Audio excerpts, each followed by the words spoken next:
I got so many questions, I don't know where to start. You know, the oil and gas versus alternative energy, how do you resolve that when we use all those oil and gas revenues for our education system, et cetera? But there's a lot of waste because the money goes out and there's no proper control of the leasing system, and we're basically giving away our oil and gas leases to out-of-state companies, and we're being robbed and ripped off. We're ripping off our children. I had another really important question because I know you're only allowed one question, but I think this ties in because our criminal justice system is a reflection of who we are as a society. Because of family issues that I've had, and I ended up volunteering in the local jail for 3 years, I was absolutely appalled at what goes on in there. And how are we going to fix this? The people in there are 95% drug addicts and mental health victims. And there was no programs in there to help them. And it's just a revolving door that goes in and out, and I don't know who's making the money off them, but we gotta change this. So I want all of your responses, please.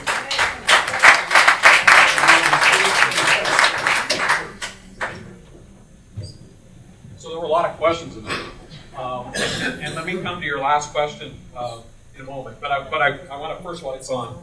I'll speak up. Sorry about that. Thank you very much. I want to remind everybody that the Conservation Committee will be in Santa Fe next Monday and Tuesday. I'll be chairing that committee. We're here to address renewable energy, pollution issues, methane gas issues. I hope you all will come to see us work. And it's an invitation. And your first part of your question was about the environment and so forth. But you also turned to issues concerning drugs and treatment. And let me just tell you that as an attorney, I've met repeatedly with the judges in our judiciary. In fact, most recently on legislation that Peter and I passed within the last 2 years under Mary Kay Papin, the President of the Senate, who's completely committed to issues of behavior and mental health. And yeah, she deserves it. And we've adopted alternative treatment, outpatient procedures and processes for the courts to become involved, not putting people in prison, but doing other things than putting people in prison who need that kind of help and treatment. And you're absolutely right. When I talk to judges and ask them, why is our crime problem what it is in Albuquerque? You all know the statistics and we'll all hear about them and agree on them. Why are what they are? Why are they what they are? The judges all give me the same answer, which is we're spending all of our time on drug offenses. And that's why I passed legislation to decriminalize marijuana, so we're not using our district attorneys and our public defenders and our courts and our resources to prosecute people for small possession of drug offense amounts. And so to address your question, there were a lot of things in there, but I agree with you, and the suggestion that the legislature is doing nothing, I'm here in this campaign in part to tell you, we have terrific, intelligent, bright people to serve in our legislature, and I'm proud to serve with them. And I want to tell you, the first thing I told the governor, who's from Las Cruces, when she got elected, I said the smartest thing you'll do will be to listen to the expertise of the legislators who have that background and that expertise. People like Mary Kay Papin on mental health, like Peter Wirth on drug offense and alternative sentencing. So I agree with you. We're making success. We just need the leadership of a governor who will bring people together, create a team with the legislature to get things done rather than fighting that process. And that's what this governor has made a mistake in doing.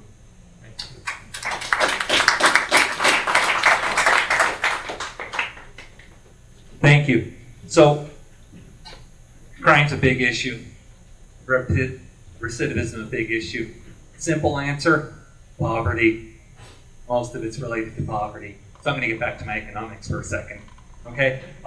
First of all, I'm supporting a living wage of at least $15 an hour. That's going to put more money in the economy. Congresswoman Lujan Grisham does not support that. She supports $12 an hour. She does not support single-payer health care. You can look at her record of the bills she's co-sponsored. I'm not making this stuff up. Now, what we do is we grow our economy by watering the roots, by helping develop what we consume. If we produce what we consume, then we don't have to rely on outside corporations. Then everybody trickles up instead of down. And we do that with, of course, cannabis, with legal hemp. We also do that with 100% renewable energy. You know, we get every school in this state, we just plop solar on top of them, and then we sit there and say, what you're normally paying to P&M, pay us till it's paid off. Then you get 10 or 15 years of free energy, and we're already like there, like that, in a single stroke of the pen by the governor. Okay? And so we start to develop that industry. Then we start to build microgrids around the state for communities to get involved in what they need as far as energies they want to produce. We say we got some state land.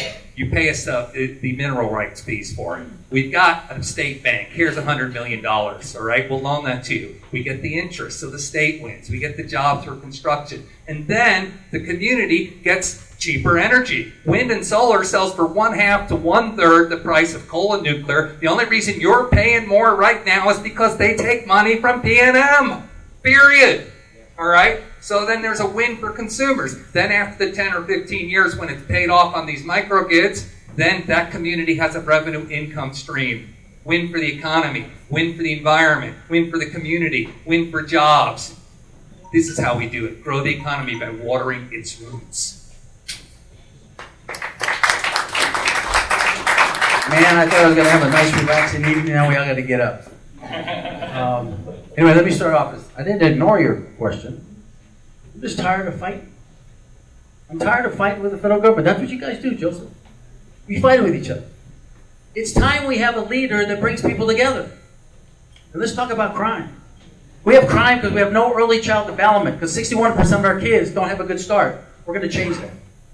We have crime because 46% of our kids drop out of school. Why? Because we've cut so many opportunities after school programs and child development programs. Our kids see no opportunities. But those $7 an hour jobs. $200 million, folks. That's what we spend a year as a state to capture and incarcerate nonviolent criminals. And I do agree with Joseph. About 27% nonviolent criminals. You know why we do it? We live off private prisons. So we're going to take that $200 million and we're going to move it into treatment centers. We're going to train them for the jobs. Because guess what? 41,000 jobs today are contracted out of state for trade skills.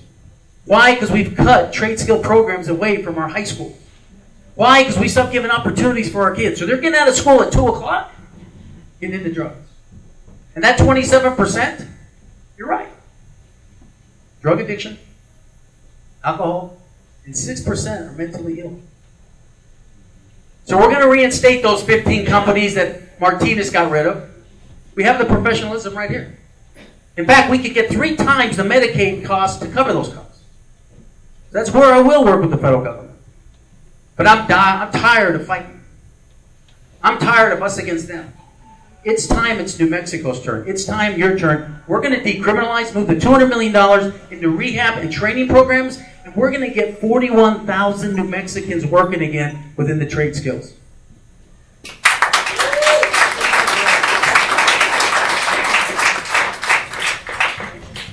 Next question is Marlene Schwaye.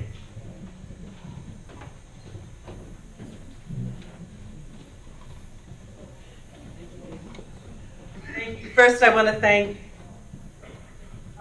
thank Rainey and Cheryl very much for organizing.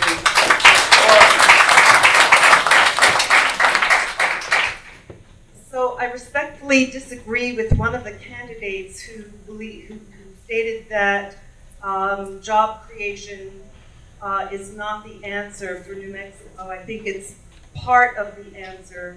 My question is, how do we know what jobs we're creating for, and how do we train our students for the jobs of the future that don't even exist yet?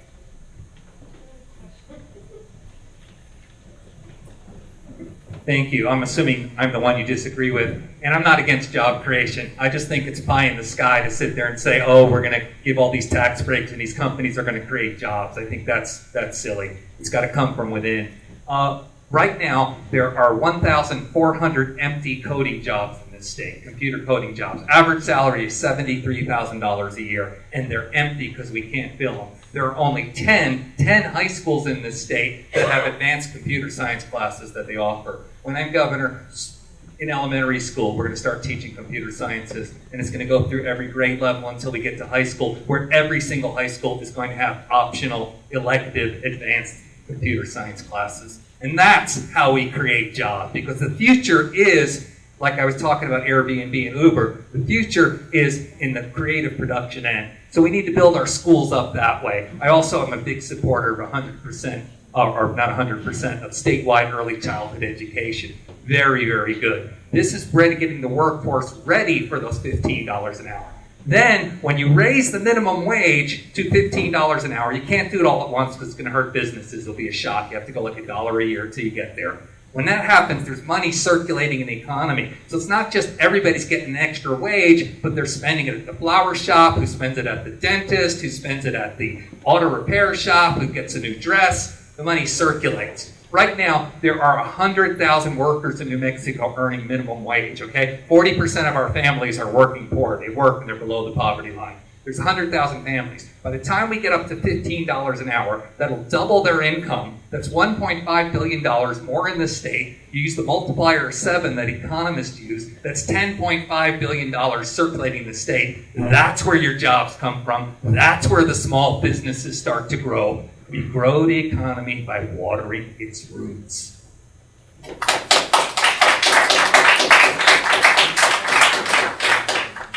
I think there's an important point there that I agree with very strongly, which is the success in New Mexico is about building the businesses that are here and have an investment here. We spent a lot of time in Santa Fe. We spent $50 million a year in LEDA money to attract big corporations to our state that, frankly, we can never keep here because there's always somebody who's going to sell us short of whatever we're willing to do in the state of New Mexico, and so those jobs go to other states when the next big deal comes around. We're part of a fourth-generation farming family. We might be able to do better in another state, but we're not going anywhere because we're New Mexicans. We're rooted here. The roots that Peter talks about are going to keep us here forever. We need to be finding those businesses that are in New Mexico, that are committed to New Mexico, that are part of our roots, and invest and build those businesses. And those businesses are part of our renewable energy portfolio, and we'll be hearing about that next Monday and Tuesday here in Santa Fe in our committee. Those industries, those businesses aren't going to go somewhere else because there's not a better place to go than New Mexico.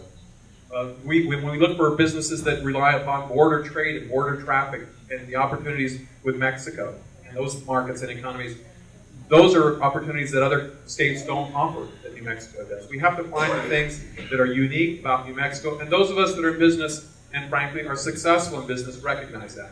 You look at what your strengths are and you capitalize on those strengths, and that's what New Mexico needs to be doing. Not be trying to bring in the next Intel, or not be trying to bring in these multi-state corporations with sweetheart deals that frankly last only as long as the deal is in the works.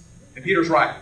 The idea of trickle down has never worked. I've never believed in it. And frankly, again, that's why it was easy for me to vote against corporate tax cuts by Governor Richardson and by Governor Martinez, because I'm 56. I lived through the Reagan era. I remember trickle down. I remember the arguments, and I remember the outcome. And I know it doesn't work there, and it's not working in New Mexico. And it was a mistake for us to pass those. And Jeff, remember again, not all of us have gone along with everything that's happened in Santa Fe over the last few years. Some of us have been fighters, and I'm not tired of fighting. I'm just getting started.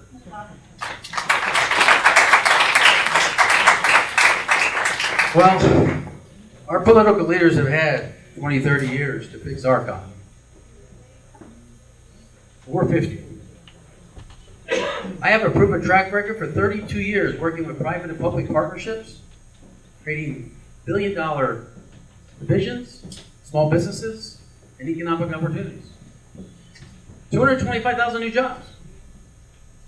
You just have to map it out.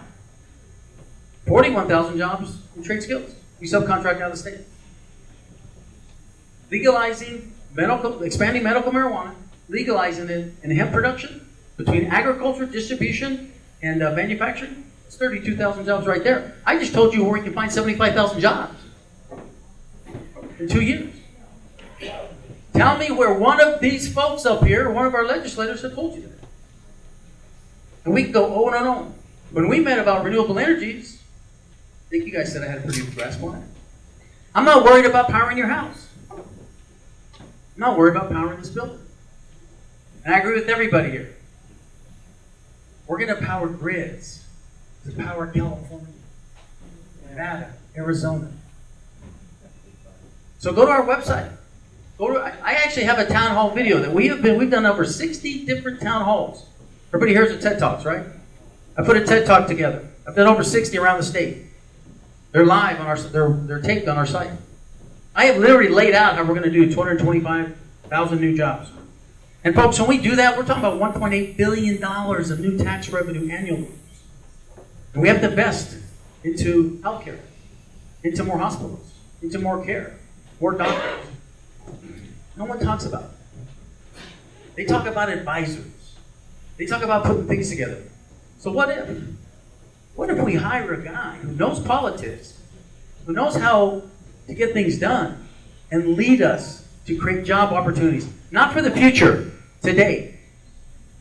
50% of the jobs today for 35 and under are telecommuting jobs. Average pay, $83,000 a year. You know why our kids can't do that? One, we're not training them for it, but you know what else? We have no broadband. So besides renewables, we're going to invest into infrastructure and broadband. You start adding that up, folks, it's 225,000 new jobs. I challenge you. Now, one of them have a plan to do that.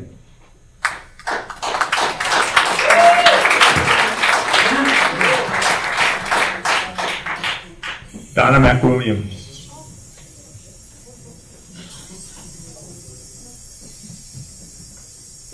I have questions, not related at all. The first question is about gross receipts and how that impacts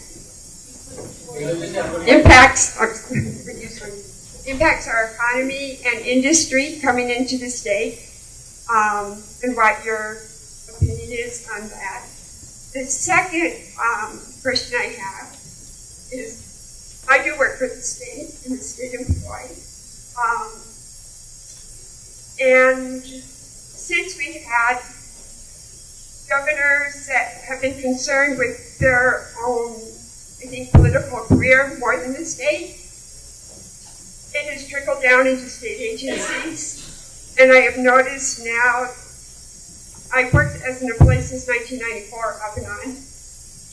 94, people worked together for the common good and felt like their employers were really the people of the state. Now, it's totally different, where agencies feel like they are the owners and people have to respond to them. It's totally reversed, so I'd like to see how you would change that.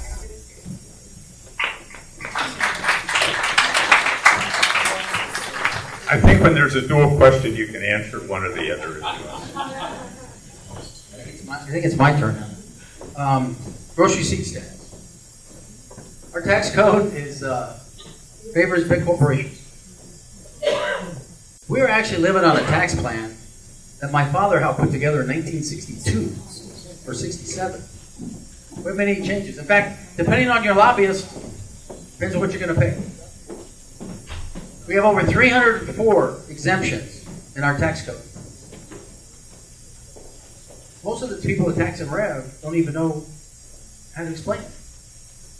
So we have a plan to simplify it. And if we just get rid of all the exemptions and everybody pay a fair tax rate, without creating one job, you're talking about $400 million in new tax revenues. So we have a plan for that.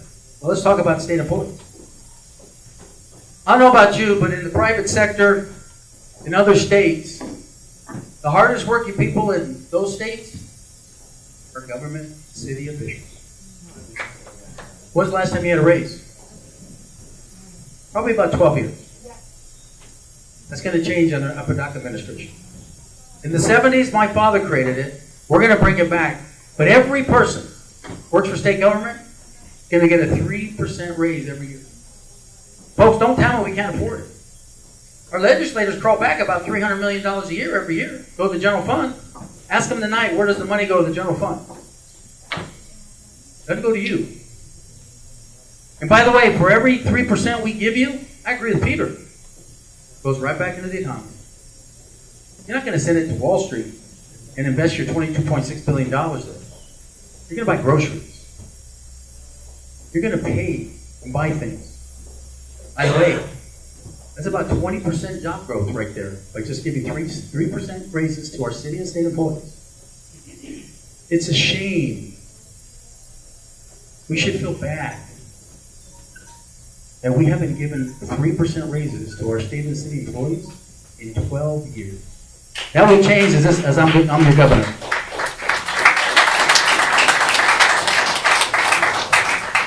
So your question gives me a great opportunity to give you a little history, and I hope you'll follow through with me a little bit. Gross receipts taxes and how it affects our economy. So you've heard me tonight being critical of the governor's corporate tax cuts. And as everyone here knows, we're required to balance our budget in New Mexico. So when we cut corporate taxes, we had to pay for that. How did we pay for that? We clawed back money the state was given to city and county governments. Now I'm a former county commissioner. I couldn't accept that. But that's what we did. We clawed back money from cities and counties. Now cities and counties said in Las Cruces, that's 10% of our budget. You can't do this to this. So the legislature said, we're not only going to cut the corporate taxes, we're going to pull back the money to balance that budget, we're going to let you local governments raise your gross receipts taxes to make up for the deficit. And that's exactly what Las Cruces did. That's exactly what Santa Fe and Albuquerque and other communities did. Now here's the thing. The governor believes that we're going to attract businesses here by saying, we're cutting your corporate taxes, come to New Mexico. And those businesses are saying, like our business, you cut our corporate taxes, we're not corporate paying taxes, but a business might think that way and say, you cut our corporate taxes and you pay for it by raising gross receipts taxes, and all we have to do is do a spreadsheet and look at the two numbers side by side to realize you're not fooling anybody. Right? You're not fooling people like our family that's been in business for 4 generations. We can do some pretty good math. It's not hard to figure out that when you cut taxes on a business over here and then raise the gross receipts tax more than that, that's not going to bring businesses to New Mexico. You're not fooling anybody. And here's why that's important, because in this last year, for the first time, New Mexico's bond rating has been reduced at the national level. The national people, the Wall Street people, get it. They understand it, and the businesses that we talk about wanting to grow or build here, they get it too. We're not fooling anybody except maybe fooling ourselves sometime. I'm not going to be part of that. I'm not going to be part of saying we cut your taxes over here, raise them over here, and nobody can follow the bouncing ball. That's not a genuine approach to government, and that's not going to be part of a Cervantes administration.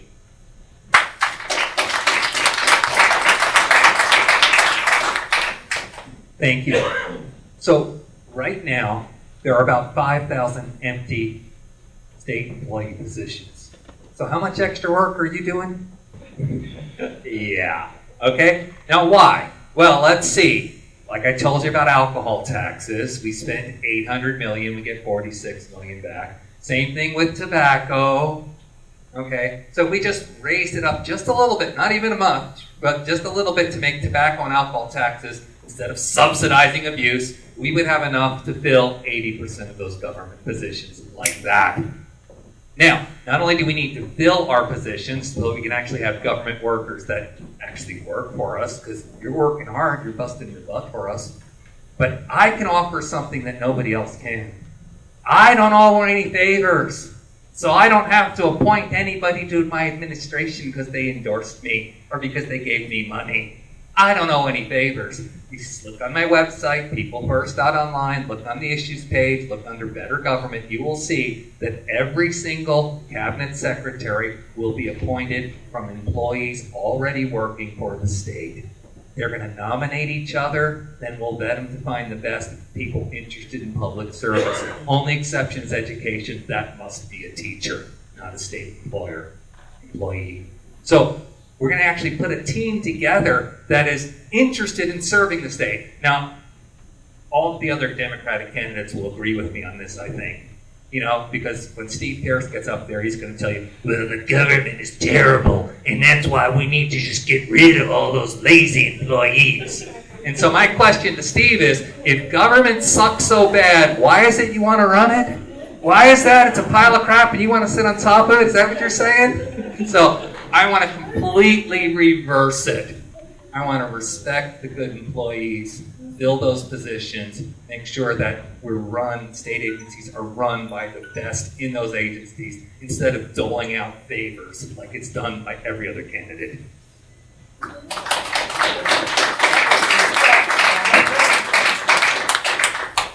Lynn Rosen. I'd like to know, what are your positions on 100% renewables, and when do you feel that New Mexico will arrive at 100% renewable?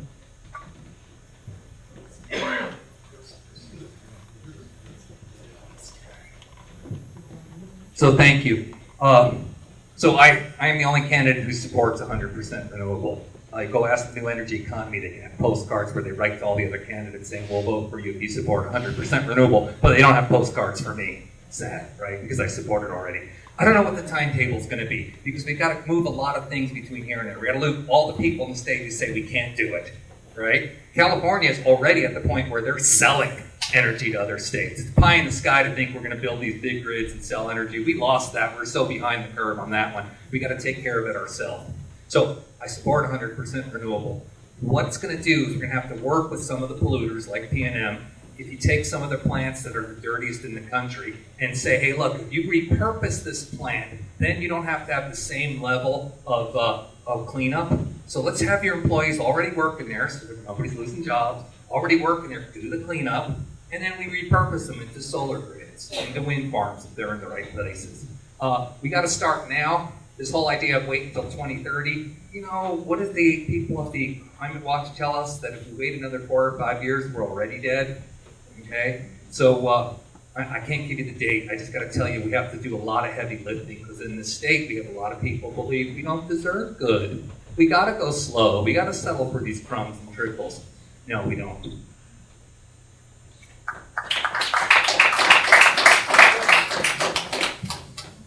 I hope I don't sound like a broken record for any of you, but we're going to get to the heart of this issue next week.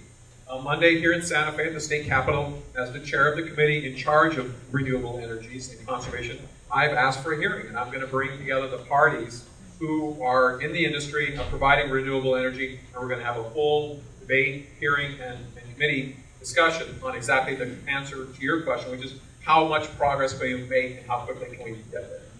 I can't imagine this campaign, any Democrat is going to agree of the importance to increase our renewables. And this last session, Peter and I both voted for legislation to increase the renewable portfolio at a much faster timetable.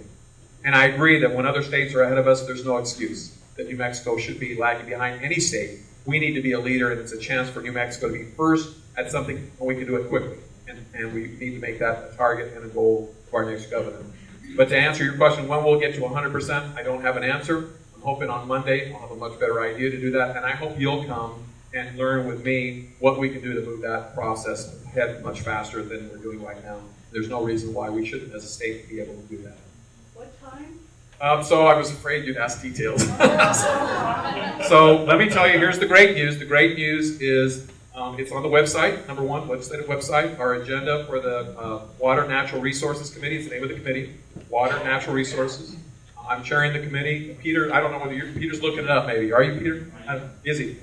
Peter serves with me on the Conservation Committee. Let me just tell you, Peter was the chair of that committee before I became the chair. And I learned a lot by serving on that committee under Peter, and learned a lot about your local issues here in Santa Fe by being new to the Senate, my first session with Peter as the chair. And so I'm proud that I've been given the opportunity to chair that, and I just want to let you know, with that opportunity as the chair of that committee, I'm making your question and your issue a priority. And that's why we're going to have a hearing on that Monday here in Santa Fe, and I hope you'll come. That and a lot of other great issues. And so, did you find it by chance? 8:30, room 322.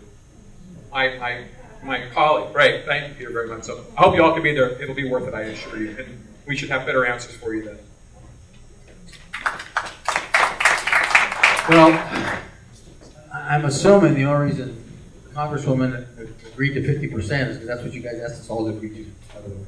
Which we all agree to that. I think it's a good goal. But look, it's a moving target, and it's reality. What I can tell you is, I can promise you this, the only candidate in this race that's president of Go Station, which is electric charging stations, all laid out by renewable entities, is me. That's the future. Electric cars, electric infrastructure. And that's what I'm working on right now as a small business, one of our investments. But there are moving targets, and there's a lot of things we can do. Let's talk about let's stop fighting. It's time we start investing with oil and gas. In fact, the number one investor in renewable energies in Texas, in solar and wind, is oil and gas companies. So let's stop demonizing them. Let's bring them to the table. Let's bring P&M to the table. Let's invest together because that's the future. That's coming. I'm tired of these battles. I'm tired of these fights. It's time we invest together. We sit on $22.6 billion. So let's invest together. I was up in the San Juan a few months ago. The Native Americans are saying, you know, what are you going to do about our coal? I said, I'm not taking your coal away. It's going away. And our coal miners, our Native Americans, our New Mexicans, they're almost computer wizards by the way they do it. So let's train them and move them right into renewable energy. By the way, folks, instead of burning coal, we could burn hemp. Clean burning, 75% less water, create a co-op up north. We've now created agriculture jobs. We've now created manufacturing jobs, trucking jobs, and we've just gone from coal burning to hemp burning, which is clean. And you're wondering where the 225,000 jobs are coming from. It's just about investing 5% of your money back into these ideas, and I have the track record of bringing these ideas and creating jobs and job opportunities. And guess what? By creating jobs, lowering crime, creating more tax revenue, we will get to 100% renewables.